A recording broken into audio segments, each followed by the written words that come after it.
രാമക്ഷേത്രത്തിലെ പ്രാണപ്രതിഷ്ഠയ്ക്ക് ഇനി ഒരു ദിവസം മാത്രം ബാക്കി നിൽക്കെ അയോധ്യ ഉത്സവ ലഹരിയിലാണ്. രാമക്ഷേത്രവും പരിസര പ്രദേശങ്ങളും പുഷ്പങ്ങളും ദീപവും കൊണ്ട് അലങ്കരിച്ചു കഴിഞ്ഞു. പുഷ്പങ്ങൾ കൊണ്ട് അലങ്കരിച്ച ക്ഷേത്രത്തിന്റെ അതിമനോഹരമായ ചിത്രങ്ങൾ ക്ഷേത്ര ട്രസ്റ്റ് പുറത്തുവിട്ടു. ഇന്നും രാമക്ഷേത്രത്തിന് സമീപത്തേക്ക് നിരവധി പേരാണ് എത്തിക്കൊണ്ടിരിക്കുന്നത്. പ്രാണപ്രതിഷ്ഠാ ചടങ്ങിന് രാമക്ഷേത്രവും അയോധ്യ നഗരവും അണിഞ്ഞൊരുങ്ങി.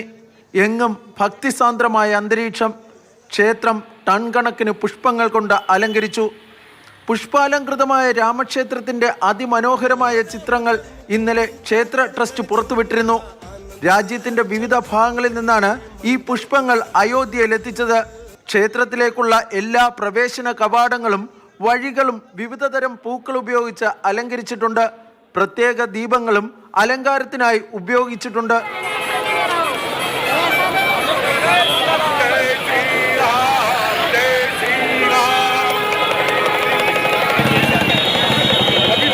കഴിഞ്ഞ ദിവസങ്ങളിൽ അയോധ്യയിലെത്തിയവർ ഇപ്പോഴും ക്ഷേത്രത്തിന്റെ പ്രവേശന കവാടത്തിലേക്ക് എത്തുന്നുണ്ട്. എന്നാൽ ആരെയും ക്ഷേത്രത്തിന്റെ ഉള്ളിലേക്ക് കടത്തിവിടുന്നില്ല. പ്രവേശന പാസോ ക്ഷണക്കത്തോ ഇല്ലാത്തവർ ക്ഷേത്രത്തിന് സമീപത്ത് നിൽക്കരുതെന്ന് പോലീസ് ആവർത്തിച്ച് ആവശ്യപ്പെടുന്നുണ്ട്. എന്നാൽ ഇത് അവഗണിച്ച് ഇവിടേക്കുള്ള ജനപ്രവാഹം തുടരുകയാണ്.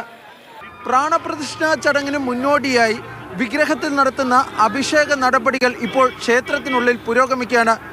അഭിഷേകത്തിന്റെ അവസാനഘട്ട നടപടികളാണ് ഇപ്പോൾ നടക്കുന്നത്. അയോധ്യയിൽ നിന്നും ജഗദീഷ് മിശ്രിനൊപ്പം ബി ബാലഗോപാൽ, മാതൃഭൂമി ന്യൂസ്.